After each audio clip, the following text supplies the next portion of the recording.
Now, I know it seems unlikely, but is there a chance we'll start to have the mystery of Snoke unraveled in a video game of all things? And I'm of course talking about the upcoming game, due out November 17th, Star Wars Battlefront II, which will feature a story from the Imperial perspective that will take us from the end of Return of the Jedi all the way into the time period of the new sequel trilogy. And I know I've said before, and still very much believe, that the other sources of canon will always serve the movie and never the other way around, that we're unlikely to ever have huge reveals in them. And of course, the mystery of who and or what Snoke is certainly a huge reveal. But will we be given clues about him in a game of all places? And maybe even big clues? And could getting these clues actually serve the movie in a sense, and do so on multiple fronts?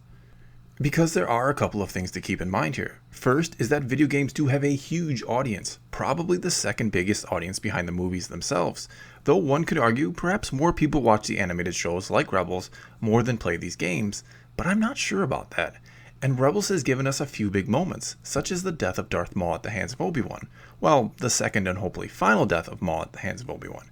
It's also done things such as reintroduce characters that were from the old EU, like Thrawn, and bring new important ones into the picture, like the Bendu. So if they're willing to give us big moments in Rebels, how big of moments are they willing to give us in this game? Because I think a lot of people are going to be very upset if this game doesn't answer any important questions about that mysterious 30-year time period between episodes 6 and 7, especially when you consider this game is supposed to show us how the remnants of the Empire became the First Order. And how do you do that without including the Supreme Leader of the First Order? That of course being Snoke. The question then becomes, just how much might we learn? Now, obviously, I wouldn't expect to learn everything about him, but I'd be surprised if we didn't at least get some clues and hints. For example, in the Aftermath book series, we get it strongly hinted at that Snoke comes from the unknown regions of the galaxy, that he was a dark side presence that Palpatine felt calling out to him, so perhaps the game confirms that, or at least tells us what the remnants of the Empire found, because they did go out there after Palpatine's death. And maybe it wasn't Snoke at all, but something else entirely. And even knowing that would be a big clue as to Snoke's origin, or at least what he isn't anyway. And then there's the fact that Rian Johnson, writer and director of Episode 8, has already said we're not going to learn much about Snoke in this next movie, which could be taken one of two ways. One being, and the most likely, that we will learn a great deal more about him in Episode 9, but maybe, just maybe, we'll actually learn more about him than we expect outside of the movies, which is one way this game could actually serve the movies, as I mentioned before. Now, why do I think that, and how might that actually be? Because you have to ask yourself, how much time is really going to be devoted to Snoke and explaining who and what he is and where he comes from within the movies? I've made the point before that we learn literally nothing about the Emperor in the original trilogy, not even what his real name is or that he's even a Sith, because, well, the word Sith is never even uttered in the original trilogy. And no, I'm not suggesting they'll do the same again, and that we'll learn next to nothing about Snoke, but just how much we will learn, or have time to learn in these next two movies, is a great question. So why not start to fill in some of the holes in this game? Holes that the more hardcore fans are going to want filled one way or another. And when you consider how many other things we need to learn about in these next two movies, such as who Rey is and what her whole story is, why Luke seemed to abandon everyone and what he's doing on that island, why did Kylo Ren ultimately turn on his uncle and turn to the dark side? Not to mention, there are tons of other characters, new and old alike, and a whole story to be told yet. Just how much time do we have for Snoke and exploring him in depth? In fact, one thing that really bugged me about The Force Awakens is all it seemed to do was create questions and answer none of them. And you might say, well, that keeps us intrigued and wanting more. And sure, you can say that to a certain degree, but the best twists, turns, and reveals are always the ones that you're not told are coming. I mean, if you want to truly surprise and shock someone, you don't blatantly tell them that you have a big secret. You instead hit them with it when they least expect it. And I'll of course cite what is probably the greatest twist and reveal in movie history, one nobody saw coming. That Vader was Luke's father. Why was that so great? Because again, no one saw a twist coming. But now here we all are, waiting for The Last Jedi, and most of us expecting, and some even demanding, that there be some type of big twist or reveal in this next movie. And I do think they're going to try their damnedest to give us that with the reveal of Rey's origin, along with maybe some other big reveal that maybe we're not expecting or seeing coming. But I don't know that you need to do that again in Episode 9 with Snoke and make him another big and shocking reveal. And as I've said before, I think who he is and what his motives are should be kept relatively simple.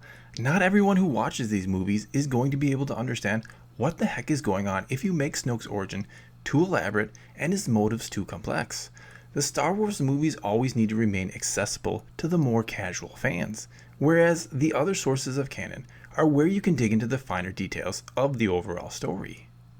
Which means, why not start to give us some real clues and maybe even straight up information about Snoke in this upcoming game?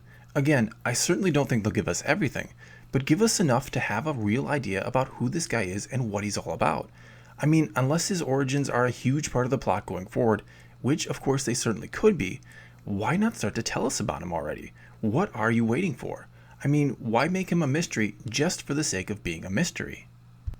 And again, yes, the movies are always going to be the main attraction, and they should be, but you have to make the sideshows intriguing enough to make people want to read them, watch them, or play them. It can't all be fluff and filler, or people will stop investing their time and money into them. And sure, the money they make off of book sales, for example, pales in comparison to what they make off the movies. But what those books do is keep the fans hugely invested in the franchise.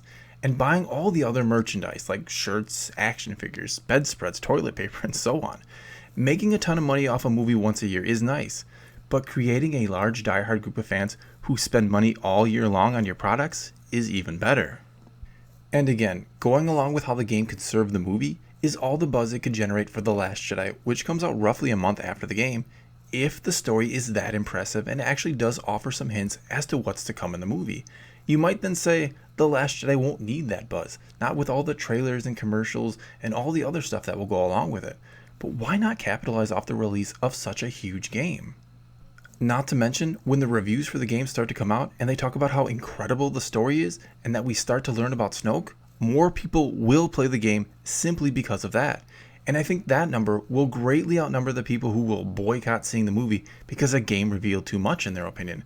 And for those who don't want to play the game, I don't think it'll be anything so groundbreaking that you had to have played it or you won't understand the movie. Because that is something they will always steer clear of. Making the other sources of canon required reading, viewing, or playing to understand and enjoy the movies. But they are a great opportunity to expand the overall story and even touch on things that the movie just doesn't have time for, and to generate even more hype and buzz for the upcoming movies.